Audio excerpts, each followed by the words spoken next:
Finally, the last slide. Why won't mainstream culture, why won't the left, why won't the liberals call out Muslim sexual perversion? Why do most people have no idea that most Muslim men engage in homosexual sex?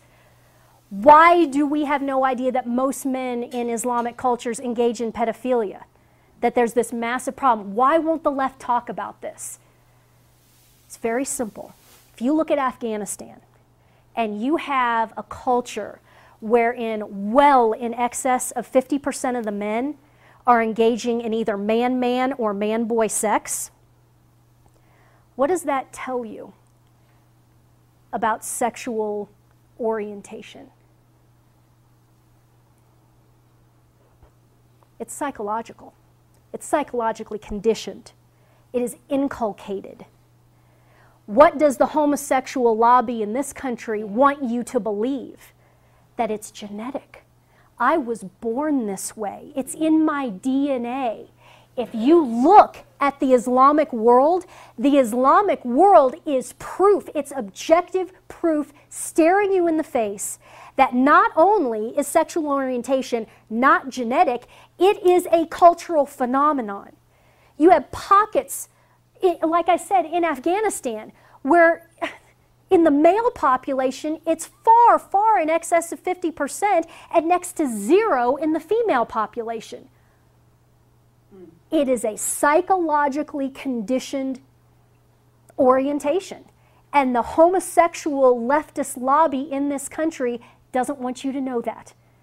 Their entire platform is hanging on it being genetic. It is not genetic. It's not, I was made that way. It is a psychological condition. It's tragic. It is a cross that these people have to bear. And as Christians, we are called to help them carry their cross in celibacy and chastity. I'll help you. I understand you have this problem. Maybe you were abused as a child. Maybe your father was evil and brutal to you when you were a little boy and it pushed you psychologically in the wrong direction. There's all kinds of scenarios that you can work through that explain how this comes to be. I'm a Christian. I'll help you. I'll be your friend. I'll be there for you. If you fall, I'll help you get back up. We'll get you back, and we're going to get you to heaven. We're going to beat this. And you know what? You can help me carry my crosses too. I need your help too. I pray for you. You pray for me. I'm there for you. You're there for me. That is the Christian response. So again, the Christian call to homosexuality is, yes, it absolutely is a sin. It is a psychological condition. It is not genetic. We cannot bow to this. But we love and we have compassion for people who have that particular cross. I don't have that cross, but I have other crosses that I have to carry.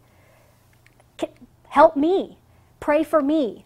Help me work through my cross. I'll help you work through yours. We're certainly not going to kill you. We're certainly not going to pretend that this isn't happening. We're going to face it together. The Muslim culture, it's just this horrible sick cycle of denial and abuse and denial and abuse. Okay? So there you go. There's the summary of Islamic sexuality. Sorry it's so brutal, but it is what it is, and we have to face this. We have to face it as a culture.